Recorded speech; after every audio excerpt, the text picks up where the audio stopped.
Hello, everyone. I'm Mary Beth Marsden, and welcome to GBMC's Greater Living. Let me just first say that I hope that all of you watching right now are healthy and in a safe space.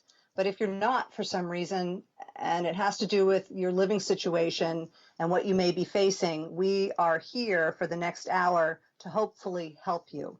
We're going to be talking about something that is not necessarily COVID-19 related, but actually could have a big effect on the program because of the coronavirus, and that is the SAFE program at GBMC. And if you haven't heard of it, we are joined now by the clinical program manager, Laura Clary, who joins us to talk all about what SAFE is, what it means, and the great work that they've been doing and continue to do even through this pandemic. Laura, thank you so much for being with us. Thank you for having me. For people who haven't heard, or for people who may really just need to hear, tell us what SAFE is. So SAFE stands for Sexual Assault Forensic Examination. It's such a specific title, but it's so much more than that, isn't it? It is. So it's actually not just something that we do and an exam that we perform, but the SAFE program actually is a program that provides a wide variety of services for patients who may have been victimized by sexual violence or domestic violence or child abuse. Let's talk about how you define sexual assault as opposed to sexual abuse, or are they very closely intertwined? So they are pretty closely intertwined. With sexual assault, there's a lot of different ways to define it, but typically we are referring to any type of sexual contact or behaviors that occur without the explicit consent of the victim. It differs from sexual abuse a bit, whereas sexual abuse, we are normally referring to vulnerable populations that cannot consent, such as children or people with disabilities or the elderly population. So oftentimes with abuse, say for children, we see that the perpetrator is somebody who lives in the home, a family member, somebody who has temporary or permanent care and custody over the child, whether that be, again, a family member, a teacher, or a coach. And with our older population, so for someone who's living in a nursing home or a residential facility, it could be somebody that works there that's actually their abuser. And what makes these terms different is the fact that sexual assault is not a mandated report. So when a patient comes in, they have the right to decide whether or not they want to report to authorities, whereas sexual abuse, as a healthcare provider, I am legally obligated to report that to the proper authorities because as a healthcare provider, it's my job to protect those that really need protected. Laura, we are in extraordinary times right now, situation I don't think anyone in the world has ever experienced before to this degree, certainly not in this country for sure. What went through your mind as soon as you heard about not only the social distancing, but really the orders to stay home? So the first thing that went through my mind is the fact that there are so many people that are going to be stuck in their home with their abuser without a way to get somewhere safely, specifically children. Right now, schools are closed, and oftentimes we see kids that are disclosing to their guidance counselors or their school resource officers, or they go to school and they tell their best friend, who then goes and tells a trusted adult. So now these kids are stuck at home, and they don't have anyone to disclose to, and we know that oftentimes their abuser actually lives in the home with them. Yeah, that's pretty scary. I'm sure that you and your team have had to think, okay, how are we going to now serve our population that might be in really great need right now? What have you had to do that's sort of outside the box thinking, that's different, or just being able to reach out? So first and foremost, we wanted to make sure everybody knew that we were still available 24/7, 365 days a year. No matter what, we are always ready to respond to the hospital when a patient comes in that needs our services.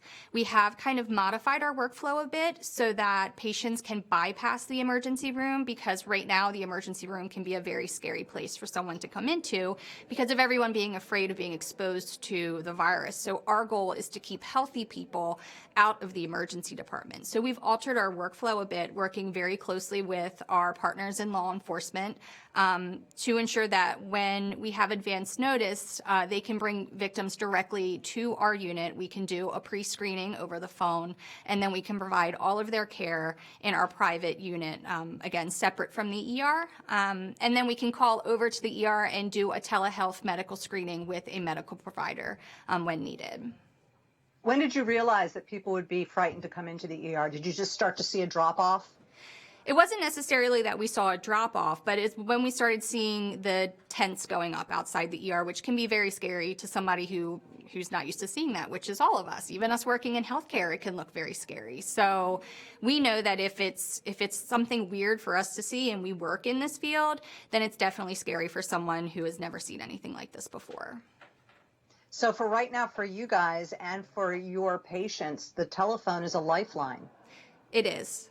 Yes. So we are available by phone. We have a confidential voicemail that patients can call and leave us a voicemail and we can get back to them. They can call our emergency department, which is 24/7. And then if they go to our webpage, we also have a lot of other resources and hotlines that they can call where they man those hotlines 24/7. So part of this interview obviously is a way to get the word out. We've been flashing the number up on the screen. I would suggest if you are watching right now and you see that number and you think that someone maybe could use it, please jot it down and pass it along. But what else are you doing, Laura, to try and just get that outreach going? So you're going to hear a little bit more about our outreach initiative later on in this Facebook Live, but things that we've done recently to make our program more accessible is updating our webpage. So we wanted to make our webpage a lot easier to be navigated by all age groups. So you can go in and find lots of different services that we offer. Additionally, we have uploaded 2 animated videos that basically walk a victim through the process and what to expect when they come to the hospital. We found that by speaking with our community partners, especially our high school and college age patients that are coming in, seeing something via video is a lot more receptive to them. So we developed these videos with that in mind so that someone can watch these 1.5-minute videos and have an idea about what to expect when they come to the hospital. If someone is watching right now and they think maybe their situation isn't quite abusive yet, but it's leaning that way. I mean, people are under a great deal of stress right now. They've been home for a long time. Maybe they've lost their jobs. Maybe they're trying to juggle childcare. Any number of things could be happening. What should people be looking out for? What are some of the early red flags?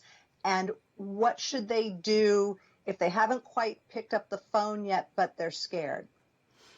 So again, there's a lot of different things that people can look for. And a lot of times we see this as a cycle where the violence will start off as something a little bit milder, maybe not physical initially, but then we see it escalate, especially in times of stress like this when people are stuck under one roof or there's financial strain, there's childcare strain.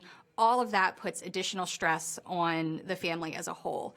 So if they start to see little things happening, verbal abuse, being called names, if you do need to leave the house to get groceries, but you're not allowed to, or controlling finances, we see this type of stuff happen, and then we often see it escalate.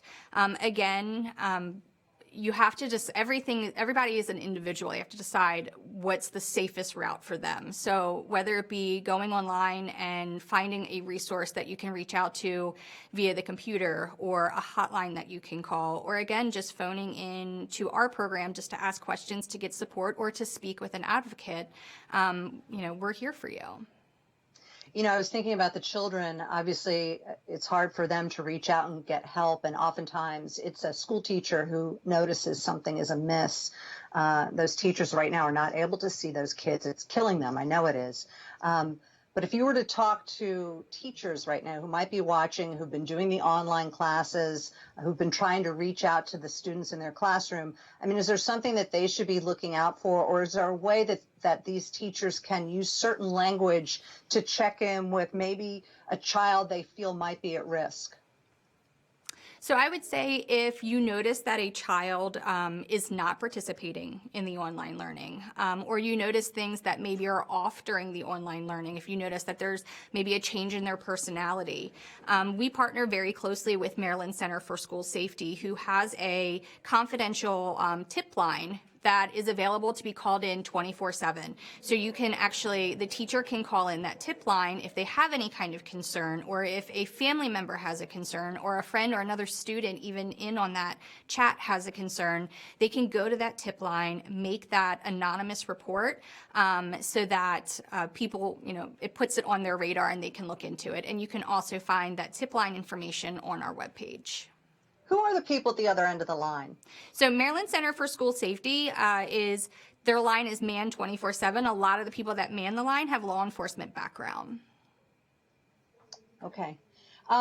Sexual assault. We've talked about, reaching out if you're a victim. What about for those people, and I'm sure you've had many that you know of, who are struggling with the after effects of sexual assault, particularly now when their routines have been disrupted, when maybe their anxiety has been heightened? What advice do you have for them? So we always tell our patients that you're not alone, and we are here to help you. Again, they can call in and speak with one of our victim advocates that are available.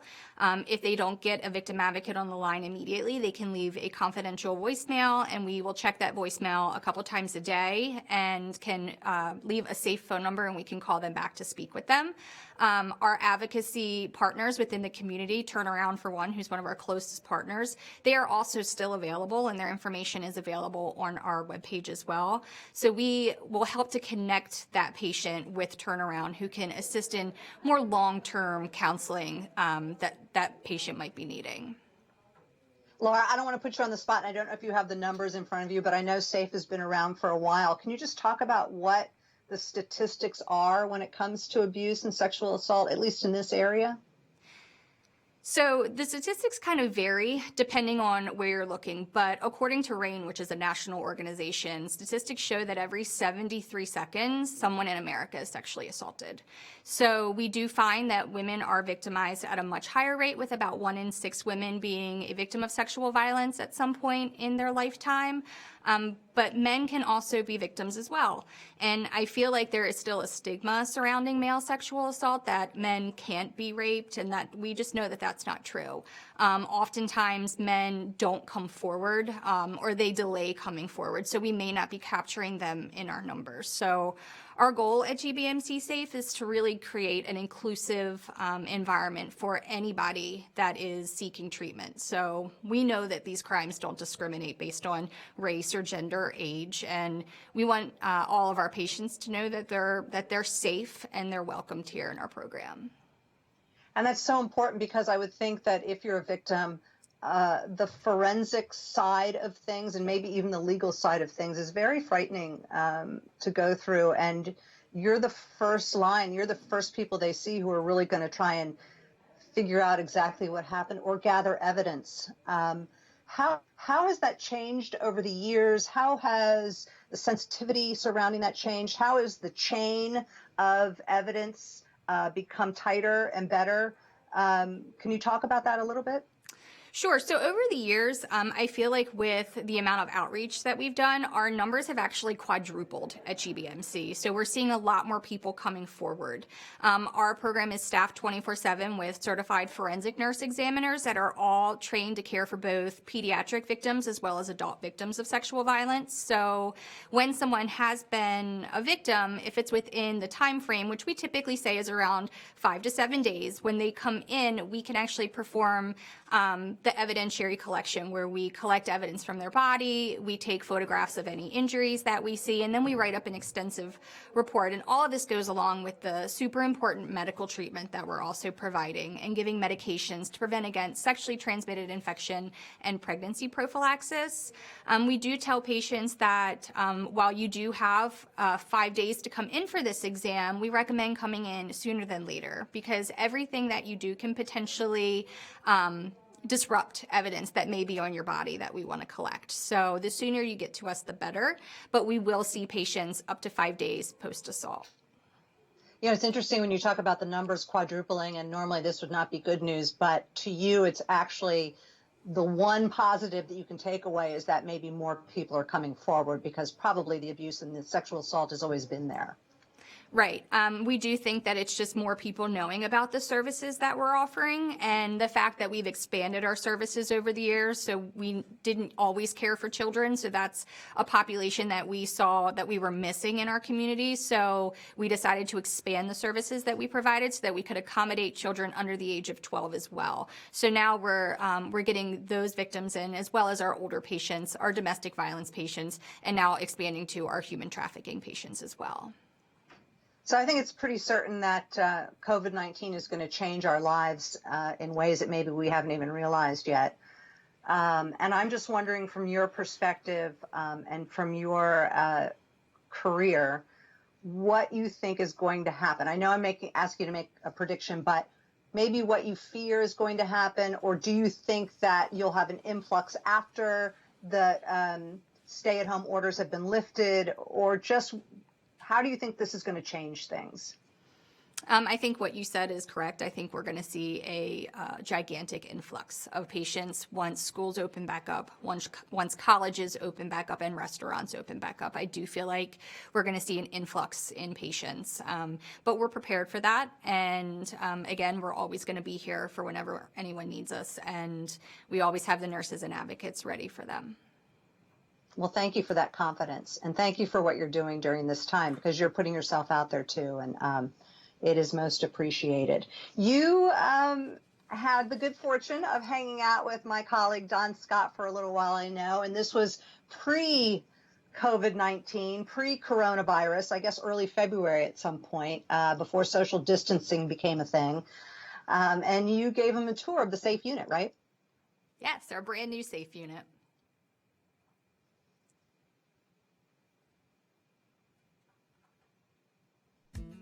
GBMC's newly relocated and renovated Sexual Assault and Forensic Examination Unit, also known as SAFE, is working round the clock to protect and help victims of sexual assault and domestic violence. I spoke with Laura Clary, SAFE Clinical Program Manager, about the new location and how to get a better understanding of how SAFE serves our community. Start out by saying just how excited are you about being in this brand new space? We are super excited. It's such a change from where we came from, and we're really grateful that the hospital supported us moving to this space.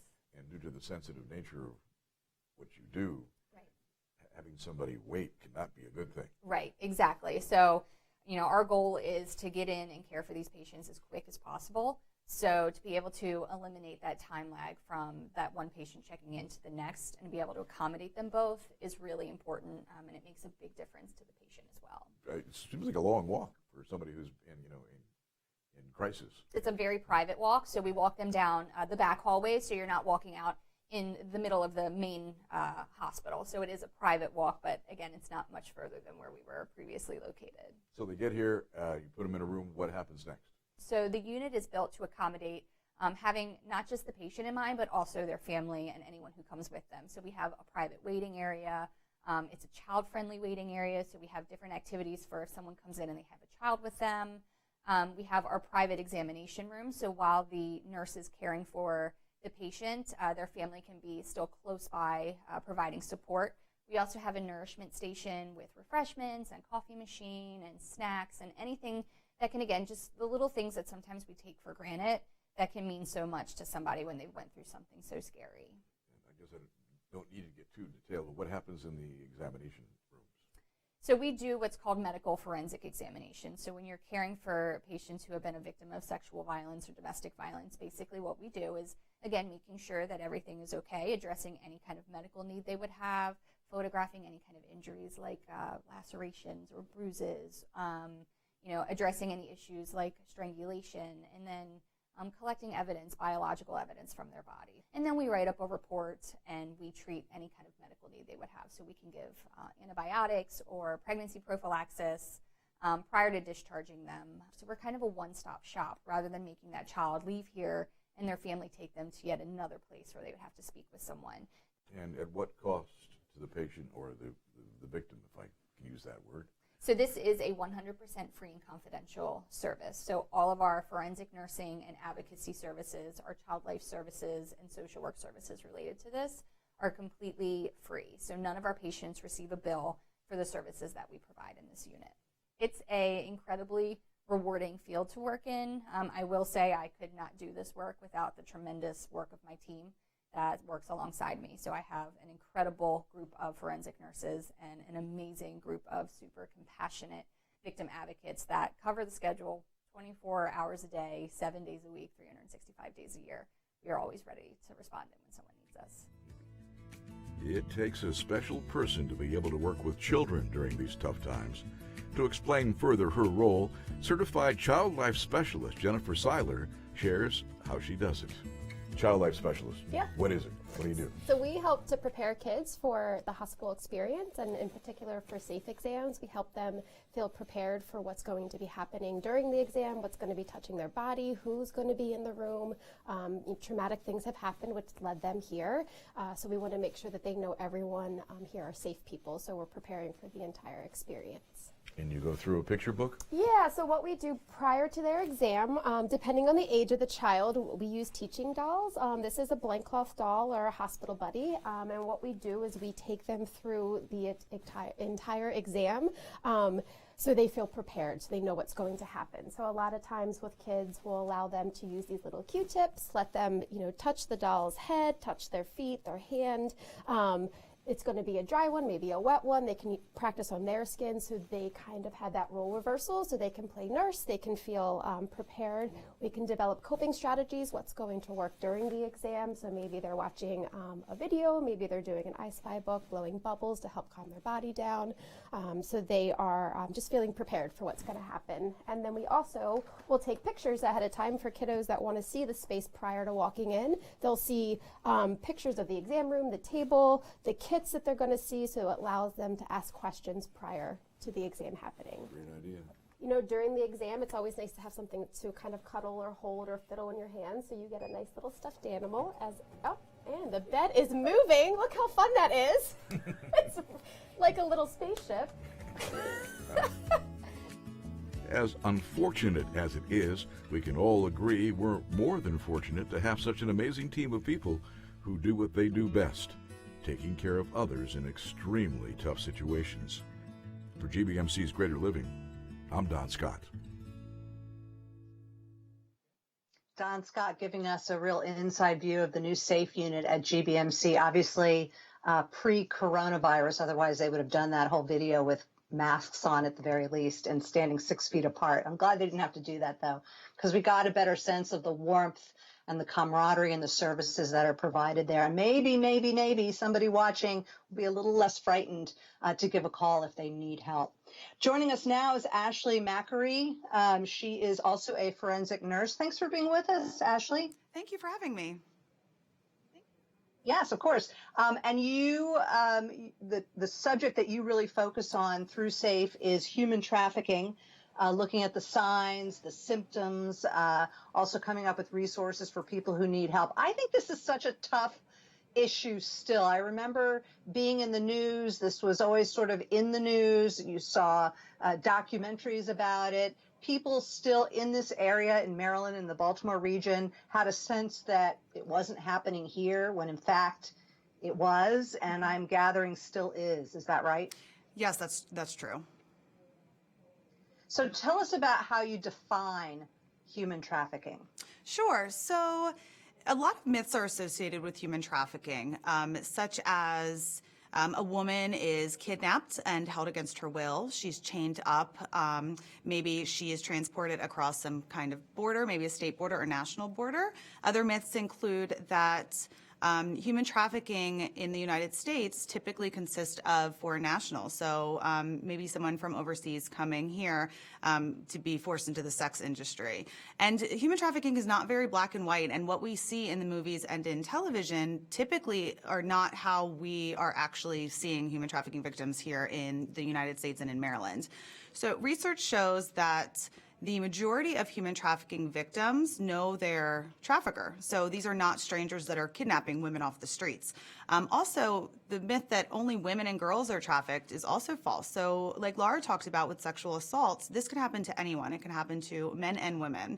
And then another big myth is, again, the fact that one of the myths is that, I'm sorry, one of the myths is that, okay, moving on. So I'm sorry. No, it's okay, Ashley. So it's kind of tough doing these interviews when I'm not there and we're over Skype, but I get it. So you talked a lot about the myths. Let's talk about what the realities are. Sure. So what are we seeing? And you can keep it, obviously you can't talk about people specifically, but you can talk about sort of trends in this area. And obviously they have to exist because otherwise your position wouldn't be there. Exactly. So human trafficking is, there's different forms. There's labor trafficking and then there's sex trafficking. And for human trafficking, for labor trafficking, it has to be force, fraud, or coercion that is used to exploit a victim. And sex trafficking is the same. So force, fraud, or coercion must be present for adult victims. The difference with minors is for sex trafficking, any minor that is involved in commercial sex, regardless of trafficker involvement or whether or not the act is voluntary, they are considered a human trafficking victim. So any minor under the age of 18 that is involved in commercial sex, and that would be anything, any sexual act exchanged for something of value, money or something else of value. And there's a whole host of other legal issues when it comes to minors too, I'm sure. But when it comes to adults, I would think there was a lot of gray area. I mean, you say it has to involve force or coercion, and I would imagine that the victim would often be somebody who's very vulnerable. So what kind of population are we talking about? So there are a lot of risk factors that are associated with human trafficking. Traffickers will tend to target those with unmet needs or those that do have vulnerabilities. So when we think about that, we talk about younger populations. So, younger kids. And some studies show that traffickers are targeting children around 12 years old or a little bit older. Other vulnerabilities can include poverty, history of drug or alcohol abuse in the home, family dysfunction. It could also include things like a history of running away, or any kind of sexual, physical, or emotional abuse in childhood is a big risk factor. So a trafficker would be somebody who would, let's just give an example, see, let's say, a 12-year-old out on the street with no parental supervision, maybe has dropped out of school or is not going to school. And then, of course, I think about during this pandemic, where they're not in school and a lot of kids are not participating in the online learning situation for many reasons.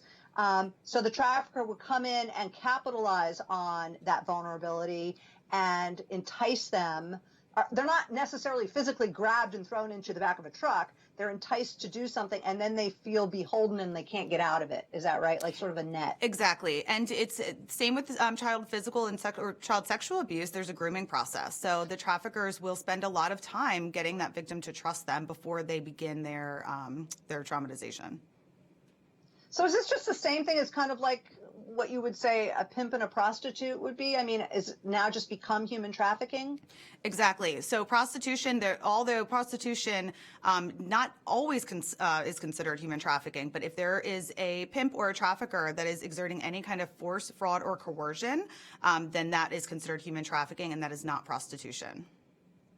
So I would think this would be a hard cycle to break for the victim. Things would have to get pretty bad for them to be able to reach out to you. Is that right? Or are you putting the outreach out and just trying to see who might be a victim and just giving them the opportunity to come forward, and it doesn't always happen right away? Yes, that's true. A lot of victims do not disclose, unfortunately. So our goal is to just let victims know that there is help available and that we're always here for them. And our goal when a patient comes in is not to get a disclosure from the victim. We just want to be able to provide services to them and let them know what we can offer to help them out. Are there times when you have to walk the line between helping them and are you obligated to call the police, or can you just help them from your end and not cross over into the legal end if they don't want it? That is a great question. For adults, we are not mandated to report to the police unless they disclose any kind of trafficking in childhood. So if you have an adult that is, say, 20 years old and they report human trafficking, we cannot report that to the police unless they said it started when I was 17, for instance. So they do have that protection to where we can remain confidential when they come in for help. And I think that's really important for victims to know, because a lot of victims don't want to disclose because they're afraid that we will report without their consent. And sometimes reporting without consent can put the victims in much more danger. And it could also break down that trust barrier, the trust between healthcare providers and patients. So if a healthcare provider reports something behind the patient's back without their consent, they're going to be less likely to report to another healthcare provider in the future. The difference is with minors, that is considered child abuse. So those reports would have to be reported to the Department of Social Services and our law enforcement partners. Ashley, I would imagine that when SAFE first started, it was primarily a sexual assault unit. It broadened its horizons based on what was happening. And so you went into the area of human trafficking. I would imagine you've had to learn so much about what it is and the prevalence of it, not only in Maryland, but across the country. Exactly. So like a lot of things with our program, the SAFE program, they evolve over time. So when I first started in the SAFE program in 2014, we didn't have human trafficking protocols or policies, and I didn't have any training about human trafficking until I had 2 young females in the emergency room that were victims of human trafficking, and I really didn't know what to do, and I realized that that was not okay. So we really started working on filling that gap here at the hospital and ensuring that all patients that come in are treated appropriately with trauma-informed approach, and that they were given the resources that they needed. So we really worked very hard on our anti-trafficking initiative to ensure that all healthcare providers are going to be trained to recognize the signs and to know what to do in that situation when it presents itself. Yeah, I guess it's one thing to treat the actual assault or treat the abuse, but if you don't treat the bigger issue, it'll just keep happening. Exactly. Mm-hmm. When human trafficking, when you explain to people, do you think most people understand what it is? It's a weird name, don't you think? It is. I feel like a lot of people don't understand it because of the things that they experience or they've seen in the media. So when you think about different movies or television shows, they usually show victims as being in the back of a truck or chained up, and we usually don't see victims present in that manner. So once they learn a little bit more about what exactly human trafficking is, they're pretty surprised. How can you recognize it? What are some of the signs So there's that an average person may, I don't know, notice? So unfortunately, there's no real profile to a victim. It could be anyone. It could look like me or you. So some signs that you might see that are common for victims are that they are fearful of someone that they're with. Maybe they have a controlling romantic partner or a controlling individual in their life. They might be just extremely afraid. There's a lot of different signs such as that. And what if you do suspect it? What should you do as just, a bystander? So if you suspect human trafficking and there's an emergency situation, obviously the most important thing to do is call 911. We never want to approach a suspected trafficker because these situations can be extremely dangerous. If you do talk to a victim or a suspected victim, you always want to talk to them alone, always alone, not even with a friend or someone that appears to be concerned about their well-being. You want to offer them help, let them know that you're not judging their situation, and you want to let them know who they can call and what kind of things they can do to stay safe. And one of the most important numbers to remember is the National Human Trafficking Hotline.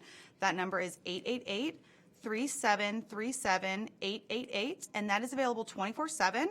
It's confidential. Anyone can call this number, including the victims, and we can also report tips using this number. How has this pandemic changed your life, and what do you think the fallout will be for your people, your victims, your people who may come forward?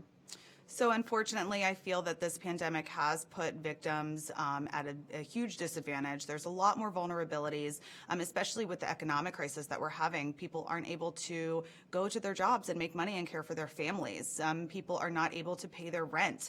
And sometimes if in situations like this, traffickers will target those that are vulnerable. So it might be a landlord that says, you can't pay your rent, I'm going to evict you if you don't do X for me. So things like that can definitely affect. Also, the amount of minors that are out of school across the country, we're spending a lot more time online, and predators will use online chat functions or social media or gaming chat functions to try to recruit younger populations. Oh, Ashley, that is a great point. I don't know why I didn't even think of it, but you're right. So many kids are online all the time, every day now, and parents are letting them because parents have to work and do what they have to do as well. So you think that there'll be an uptick sort of in that? Predators will be taking advantage of that. I do. Yes, I do believe that. So the most important thing for parents to do is have an open dialogue with your children and let them know, the internet is not always a nice place, and never to exchange personal information. Only chat or talk with people that you know in real life. There's a lot of safety tips that parents should be talking to their children about when they're online. Even the younger populations. There's a lot of children who have iPads who are 6, 7, 8 years old, and us as parents, we need to be younger, and we need to know what they have access to online. Even if it seems like a very harmless game, there might be a chat function on that game that predators can use to try to get in contact with our children. I feel like you guys in the SAFE unit, where you might not be on the front lines today handling cases of COVID-19, your front lines may need to be fortified weeks, months, and years from now when the fallout really starts to happen. Is that your sense as well? Oh, yes, I do. You're going to I agree. Yeah. All right. And how are you doing, your family and everything? How are you coping with all of this?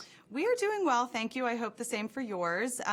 We're just really taking this time to practice some self-care. Okay, always important. Thank you so much. Ashley Macri, we really appreciate you joining us and talking about human trafficking, how it could be happening, right under our noses. We don't even realize it, but to be aware, don't approach the trafficker if you think it is happening. And we have numbers that we will continue to bring you and show you what you can do. And there they are again. So if you happen to see a situation where it doesn't look right, you can kind of tell it doesn't look right, just call anyway.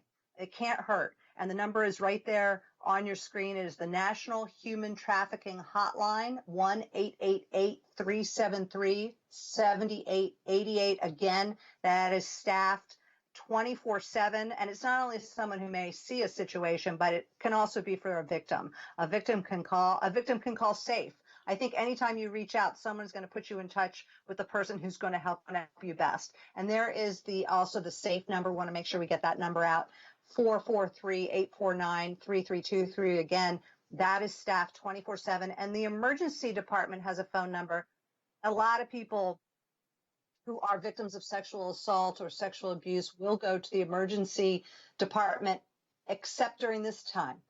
This is a time during the pandemic, during the lockdown, that people are not necessarily comfortable going right to the hospital. They worry about getting sick. They worry about a whole host of other issues besides what they're dealing with. So sometimes the phone is really your lifeline, and that's the number to call. And people can come to you. There is help available, and I think the key takeaway here is you are not alone. And I'm sure Kelly Truax has said that many, many times. She is the community outreach coordinator for the SAFE unit, and she joins us now to talk more about that. Kelly, thanks so much for being with us. Thank you for having me. I guess that is the mantra, right? You're not alone. Exactly. Yes, you are not alone, and we are here to help. Except right now, very many of us are alone. That is true. Very alone. It's such a strange time. It is. It really is. But, with community outreach, we're still trying to get the word out there that we are still available, and we are actively participating in outreach. Okay, let's talk about what your position looked like pre-pandemic as far as community outreach. What kinds of things were you doing to reach people and to educate people? We were really busy. When I look at our calendar now, we are not canceling, we are rescheduling. Everyone is still interested in having us come out and present. So we're actively rescheduling, and we are trying to do as much as possible over Zoom. So we actually just participated in a presentation to a college in Chicago over Zoom on human trafficking, and it was extremely successful. Okay, so you've had to rethink kind of how you're reaching people. You've had to rethink how you're reaching people now. Exactly. Kelly, let me ask you, when you reach out to the community, is your focus to educate, or is your focus really to find a potential victim or someone who might be afraid to come forward and make sure they know that you're there for them, or is it twofold? I think it's twofold. Our main goal is to educate. We want to get the word out there. Education is key. And then, we do provide advocates. So that has happened at several of our presentations where we are talking about sensitive subjects such as sexual assault or intimate partner violence. And afterwards, we have been approached by someone that wanted to make a disclosure, and we had provided advocacy services for them and connected them to resources so that they could get aftercare. I would imagine your job has gotten a little easier in the sense, over the course of years, in the sense that people understand sexual assault, they understand abuse and domestic violence a lot better than they did even 20, 30 years ago. What is the thing that they don't get? I think one of the things that they don't get is that there are services out there to assist them with getting help. A lot of times when we go into schools and even into organizations with adults, they don't even know what SAFE is, what SAFE means, or that we were, even available to them. So you have your job cut out for you then? Yes, we do, but this year has been extremely successful. We have provided education to, so many organizations, schools, EMTs, resource officers. So the word is out there now. Do you find it, are you encouraged by the fact that people can talk about it now more freely? Absolutely. It's very encouraging that we are seeing people reaching out to us, calling, asking for help, asking if we can send them resources. We have other organizations that are asking if if we can send them packets of our information so that they can provide it to the people that they serve. So it's great. Despite all the outreach, despite the education, and maybe it's just a cycle that happens in families, I don't know, but it's still so prevalent, isn't it? It absolutely is. And I'm thankful that we have GBMC Safe here, that we can provide these services to people that need them. What frustrates you the most? The fact that people won't reach out, the fact that it often will repeat. What are some areas that you find particularly hard? What mountains are particularly hard to climb from your point of view? I think the thing that is most frustrating for me, and that I had encountered personally during a presentation, is that some people don't think that it's happening as often as it is, and some people don't think that it's happening as often as it is to certain vulnerable populations. I think that's what's most upsetting to me. And when you say certain vulnerable populations, do you mean children? With me, it's individuals with disabilities. Can you touch on that some more? Individuals with disabilities are at a much higher rate of being sexually assaulted than someone that does not have a disability. We have worked very hard this year to target organizations that provide services, day services, to people with disabilities. It's been extremely successful, but we have hit some walls with some organizations that just didn't want to talk about it, or didn't think that it was happening. And it is. And I would imagine that there are some victims with disabilities who can't even communicate what's happened. Is that right? Absolutely. And that is one of the barriers. And that is why it's so important to educate people that support those individuals and let them know that this does happen in the community and we are here to help. That is good to know. And I would think you would have to work very closely with law enforcement too, because they often they're kind of learning too how to help people with disabilities. They often misinterpret what's happening. Absolutely. And our law enforcement partners have been extremely supportive with this initiative that we have taken, and they support us 100% with this. Can you talk about what you think COVID-19 and our situation here will mean for all the members of the populations you're talking about and for your outreach efforts? I think, it's going to be a little bit more difficult. Doing a one-on-one presentation, it's a little more personal, but we're doing everything that we can, working with our media to make sure that we're still able to provide presentations, that we're putting out information, that we're still able to send out our brochures, and that the word is getting out there, and that if we're needed, we are going to be there. Well, Kelly Truax, thank you so much for spreading the word about SAFE. And I think it's interesting. I've heard of SAFE. I've done stories about it. But when you say that there's still a lot of people who don't know what it is and what it does, and who maybe not even realize there's a huge problem, I think that your job will never be done. Well, thank you. So I commend you, and I thank you so much for opening up the lines of communication and getting the word out. Is there anything you'd like to tell people as far as, and we've heard from Ashley and from Laura as well, but for people who, because you're out in the community all the time, right? People who might, because of what you said, think, I wonder if that's happening there, or I wonder if that person's a victim. I think the important thing to know is that we don't turn anyone away. If it's 3 people that want a presentation or if it's 300, and we have done audiences as large as 300, they can go to our website. There's an information and education tab. They can go to, they can click on that. They can access all of the information on our presentations. They can fill out a form stack request, and I can get in touch with them and talk more about the resources that are available in presentations and get something set up. So even I'm sure there's frustrating situations where if the victim doesn't want help, it's very hard for people to help them, right? They have to kind of be willing. Exactly. But at least from your perspective, if you educate the community, all the better. Yep, education is key. I agree. Education and awareness. Kelly Truax, thank you so much for joining us on Greater Living today. I hope that there's somebody watching live or will watch on YouTube who can be helped. If one person picks up the phone and calls SAFE, and we're going to put the number up there one more time, calls SAFE anytime, 24/7, and gets help, then everything we've talked about in the last 40 minutes or so has been well worth it. And it's all part of a big part of also staying safe every day, but also particularly during this pandemic. So thank you for being there. Thanks to everyone involved in SAFE. And thank you for joining us on GBMC's Greater Living today. And you stay safe.